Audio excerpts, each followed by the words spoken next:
On behalf of the Common Management Unit, I welcome you all to this important symposium organized by International AIDS Society. Thank you very much for the organizers in collaboration with Nai Zindagi Trust. So as a Common Management Unit, I think I welcome all of you. I'm so sorry that I'm not able to attend it in person because of my commitment in Geneva. But I want to give you a brief message for the Pakistan HIV/AIDS priority. Let me take you to the estimated PLHIV burden in the country. We have the estimated 269,000 PLHIV in the country, out of which, if we see the key population PLHIV, it is 137,000. Non-key population PLHIV is 131,000. And out of these, adults, they contribute around 262,000, and children, they contribute around 6,694. So this is the estimate. The number of new infections are 36,957. So when you will see the slides that are presented later, you will see there is a significant increase in the number of new infections as well. For adults, there is 35,684, and for children, it's 1,273.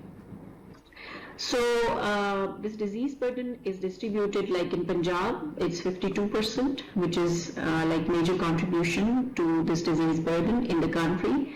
Same is 37%, KPK is 8%, and Balochistan is 3%. Now this slide shows you the HIV epidemic progression. So you see, you will appreciate this, that among various key population, and if you see this interesting trend from 2006 till 2030, we see that there is an increase in the number of transmission because main driving force is within the MSM key population. Although, of course, IDU is an important key population in this, but I think we need to have a focused intervention towards the driving epidemic. So I think this epidemic progression also depends on various factors, so we need to see that as well. So for us, these all key populations are equally important, but these two, the IDUs and MSM, I think they require a specific attention. Then if you see this graph, that is PLHIV who know their status and who are on their treatment, I see a lot of like increasing trend from 2016. But still when I see the gap, you know, even in the current figure, you see 66,000, they are registered, while only 43,000 are on treatment. It means that like there is a gap somewhere. This is a low-hanging fruit for me as a policymaker. That those who are registered, at least they come to the facility, they should be on treatment. So we need to make our efforts to find these people, to register these people. Many of them must have, you know, lost a follow-up, or what are the reasons, what are the barriers that they're not able to get themselves on treatment. Is it health system barriers? Is it the factors that are related to some factors that are like for patient side, is there is something they're not satisfied with the services, or is there any other reason that they are not on treatment? So for me, this gap is very, very important. So we also, by the time I joined in November, I instructed my team to have stewardship role in this and to have a national guideline revision, and also to have loss to follow-up strategy in the country.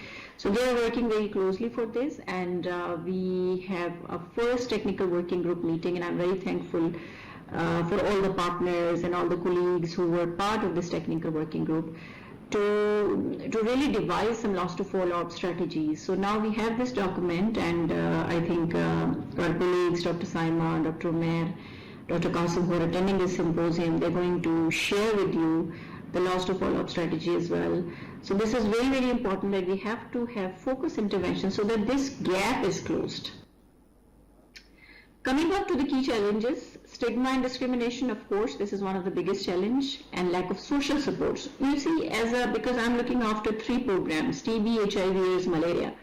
For TB, we are giving social support to difficult to diagnose, which is the MDR TB cases.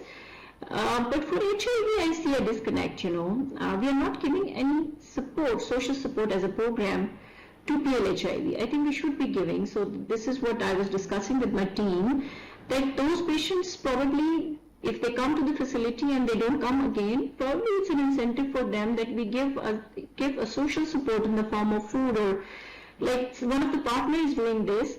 But as a national program, we should be doing this social support for PLHIV. Because these are the poor people and they need our attention, and these are the stigmatized, so we need to support them in all ways. So this is the key challenge, and I think we need to discuss this further, and this needs attention from partners as well.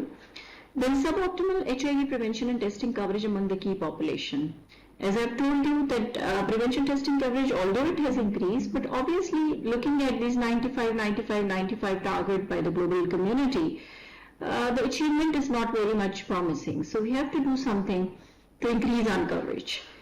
Persistent barriers to HIV treatment initiation and high treatment attrition rate. So this is very worrying to see, loss to follow-up, and we really need to find some strategies to cope with this.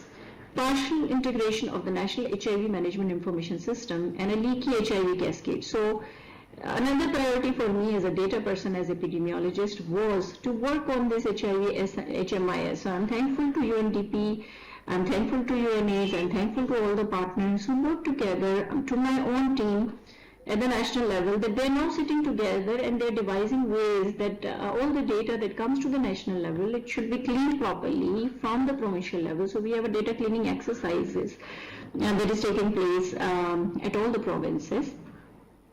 And also we have to have this, impactful analysis, cost benefit analysis. So we are doing this, and I'm looking forward that we have this, finalized soon, and we also need partner support for this. Limited stewardship role of the government in the current scenario. As you know, that NACP used to be a PR of all the component, and then there is a PR transition. Again, this is a good news that Common Management Unit HIV component will be PR again for the treatment component. So this is an opportunity for us to again gain back the stewardship role as a government. So I'm looking forward for that, and thanks to partners who are helping us to have this role back to the government side. Okay, so the strategic priorities for us, as I said, that strengthening evidence-based HIV combination prevention programs, HIV testing, treatment care and support services, pediatric and vertical transmission program. This is also very important, PMTCT. We have to have some focus on this, and we are trying to do this with support of UNICEF, and also we are looking forward for other partner support. Then enabling environment for safeguarding gender and human rights, which is equally very important. Mitigating stigma and discrimination, social protection, as I said, HIV case management in the crisis situation. Adoption of the high impact interventions like PrEP, OMT, very thankful to UNDP again for helping us for OMT, and obviously it would be part of the transition as well. So sexual transmitted disease management, co-infection management, cross-linkages integration with other programs. So we have this opportunity as a CMU that we have a component which is relatively small, but I see that it has many potential of ICCM, integrated community case management, where we can link all these three programs together, and we have a referral mechanism. So that is my priority. Harmonize HIV management information system so that all partners' data is reflected at one HIV system, and thanks to Nai Zindagi for helping us to do that, and also other partners, APL HIV and UNDP. So we all are working together to have a robust HIV system in the country. Coordination, collaboration and dialogue with the provincial program. This is very important. As I said, that we have now trend of monthly or bi-weekly meetings with the UNDP, monthly coordination meeting with the provinces. So this has really strengthened the coordination, and I see a momentum, and I'm very hopeful that it will be more strengthened coordinated effort against HIV response in the country. So this is about the ongoing activities. As I said, monthly coordination meetings with the partners in provincial program, this is ongoing. Bi-weekly meetings with the UNDP to plan for the smooth transition of PRship for the treatment component. integrated biological behavioral survey. This is very, very important. This survey is in progress in 31 high burden districts, and we are looking forward for the results, because on this survey the future HIV strategies will depend. So this is really a high priority for me. Monitoring to ensure free of cost HIV diagnostic and treatment services for people living with HIV through 90 HIV ART treatment centers across the country, as we will have this peership role soon. So I'm looking forward for a close coordination with the provinces for these services. Case-based National HIV/AIDS Management System with ongoing integration with partners and MIS accreditation. So this, we already have a series of meetings through UNDP, and I'm looking forward that this coordination will improve further with the partnership approach and with all the partners, so that their data is also reflected in our MIS. Supporting the PRs for capacity building and training of HIV healthcare providers and field staff, and also development of the strategic national strategic plans, national strategic policy documents such as treatment guidelines, loss to follow-up strategy, data cleaning protocol. So this is all going on, and with the support of WHO, I want to acknowledge these treatment guidelines were recently shared with the wider group, the technical working group, and we are also revising this loss to follow-up strategy and data cleaning protocol.